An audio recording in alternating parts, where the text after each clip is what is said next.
My name is Marcus. I'm 26 years old, and I work in commercial real estate in Chicago. This happened on New Year's Eve 2022, and I still don't sleep well because of it.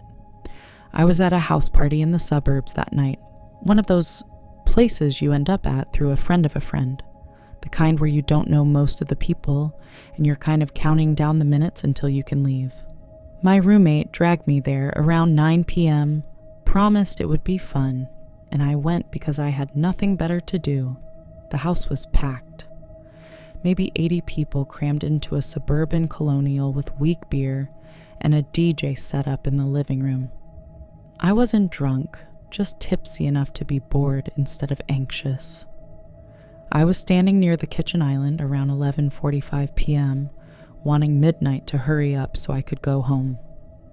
That's when the knocking started. 3 heavy hits on the front door, deliberate, authoritative. The kind of knock that doesn't ask, it demands. The music cut off, instantly. Someone near the speakers had the same thought everyone else did in that split second. Turn it off. The bass died mid-beat, leaving behind a sudden, deafening silence that made everything worse. "Police, open up." The voice was deep and practiced, official in a way that made your body respond before your mind caught up. No question in it. No room for negotiation. My stomach went into freefall. I hadn't done anything wrong. I knew I hadn't. But that primal fear grabbed me anyway, the kind that doesn't need logic. Around me, I could feel the energy shift. People stopped talking, stopped moving. The air in the room changed, became electric and wrong. Someone near the door, a girl I didn't know, opened it slowly. That's when I saw him. He filled the doorway.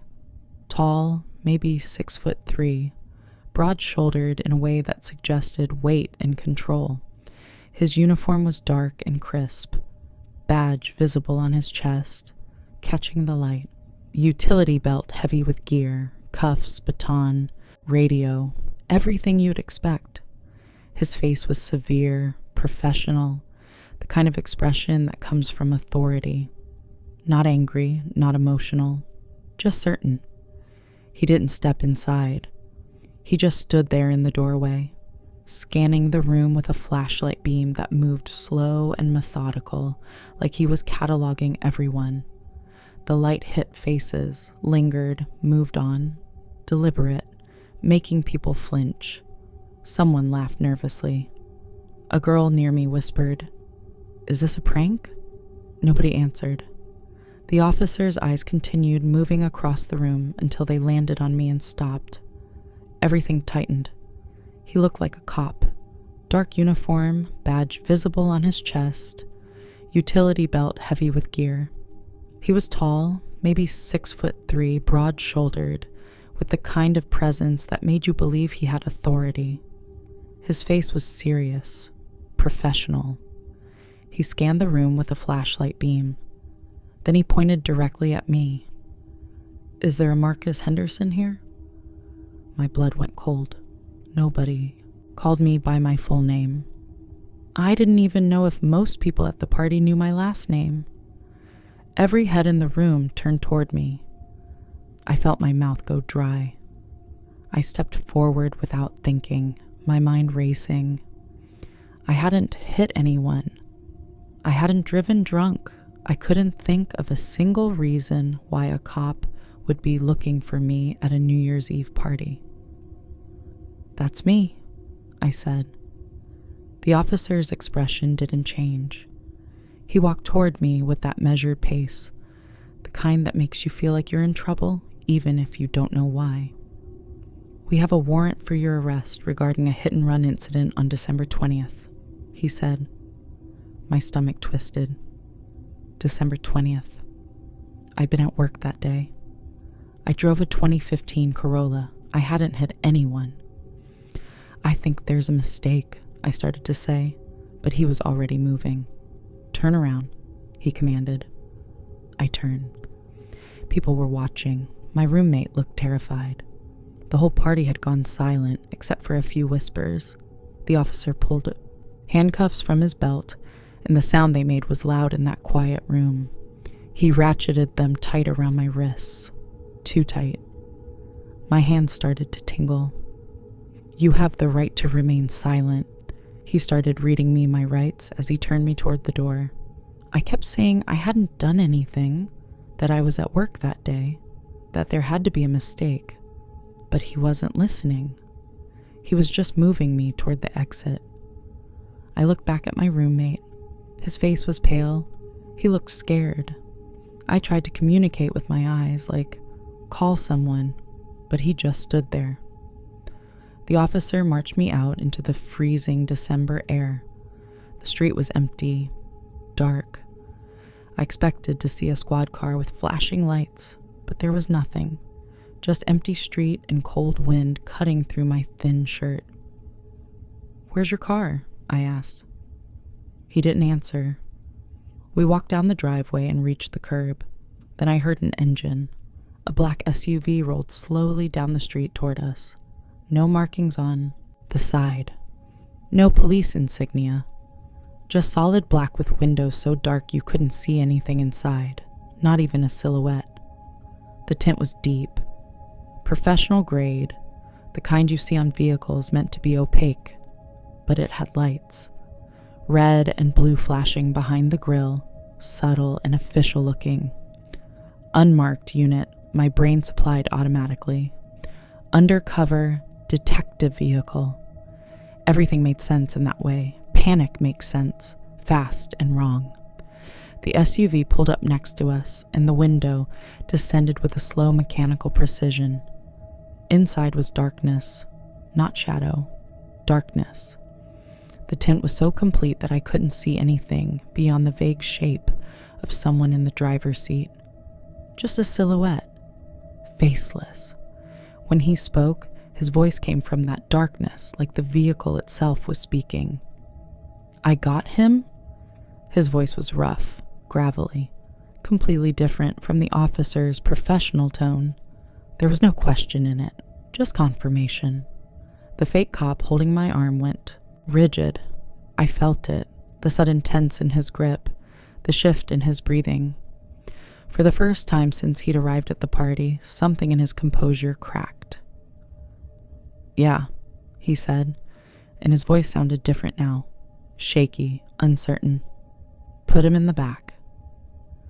It wasn't a request. The tone was final, like he'd given this command 100 times before. The officer opened the rear door, and the interior light didn't come on. Nothing illuminated. Just an open, dark maw that smelled wrong. Chemical. Like wet dog, mixed with something medicinal and sharp. I tried to pull back, my survival instinct finally screaming louder than the shock. "Wait," I said. "Can I see your badge number? I want to..." The officer practically shoved me into the back seat. The door slammed shut before I could finish. The lock clicked with a finality that made my chest constrict. Through the tinted glass, I could barely see anything. The interior of the SUV was dim, the windows so dark that even the streetlights barely penetrated. There was plastic on the seats. New plastic, clear and pristine and wrong.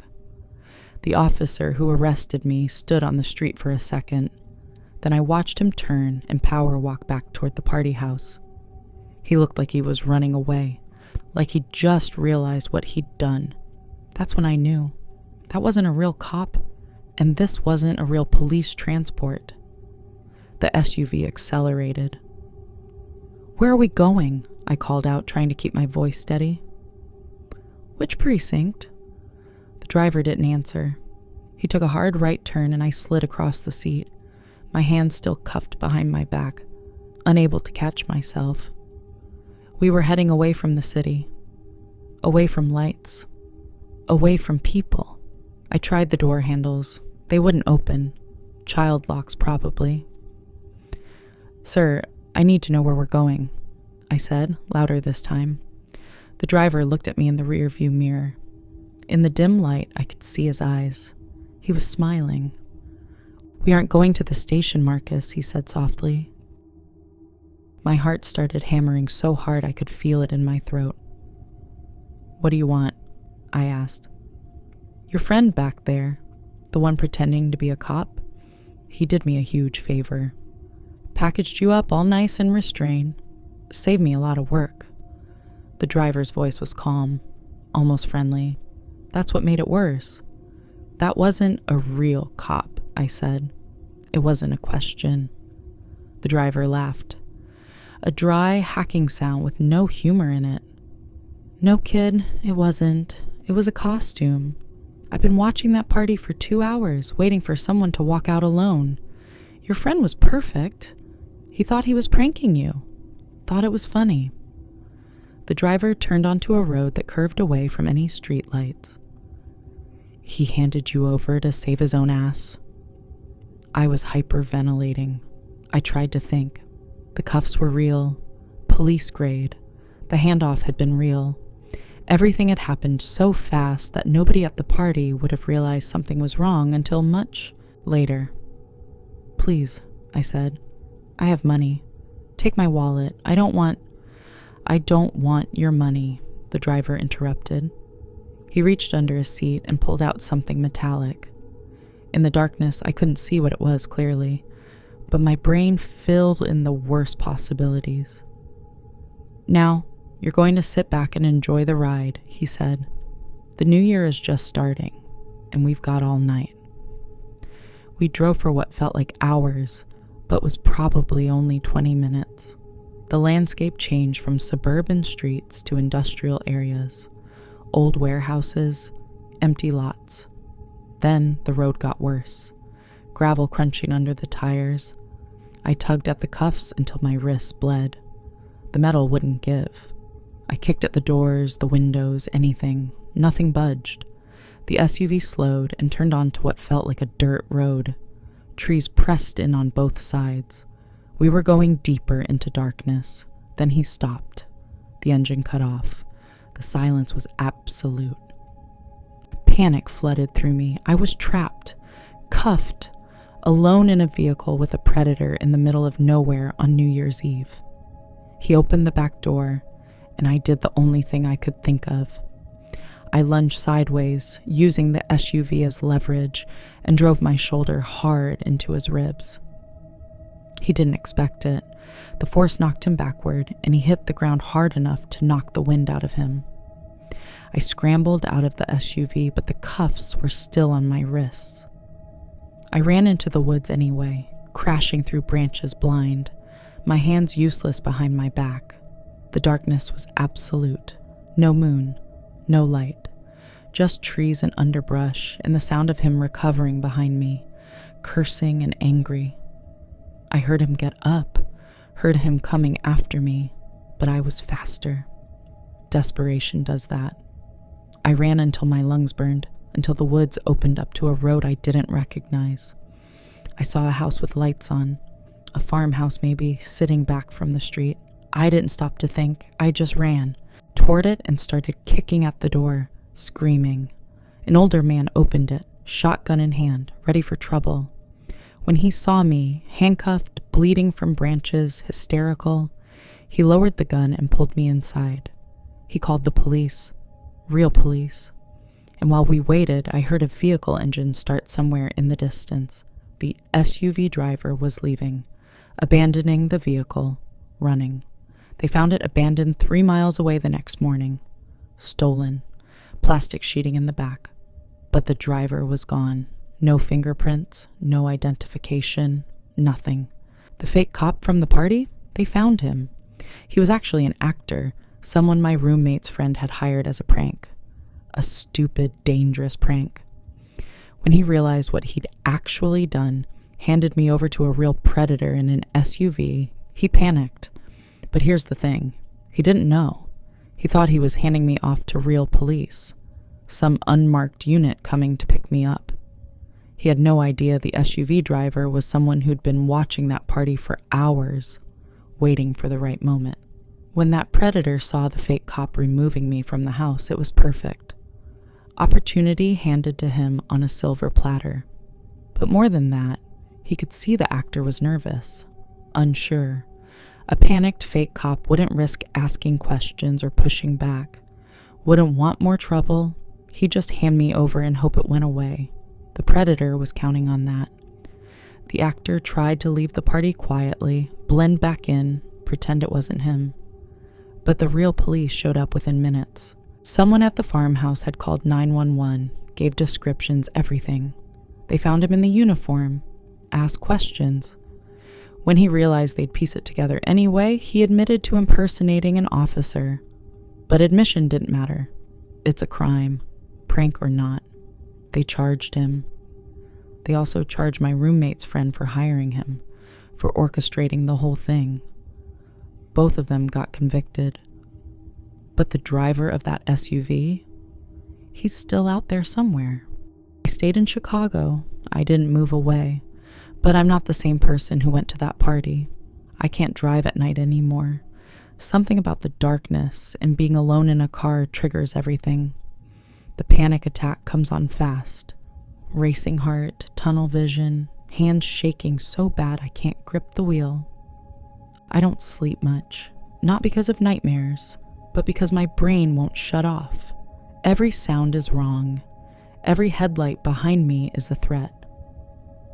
I've gone through 3 therapists. The first 2 said it was PTSD. The third one said it was something deeper, a fundamental break in my ability to trust that authority means safety. He was right. The new year came and went while I was running through those woods, terrified and alone. I don't celebrate New Year's anymore. I just try to make it through the night without thinking about what would have happened if that farmhouse had been empty.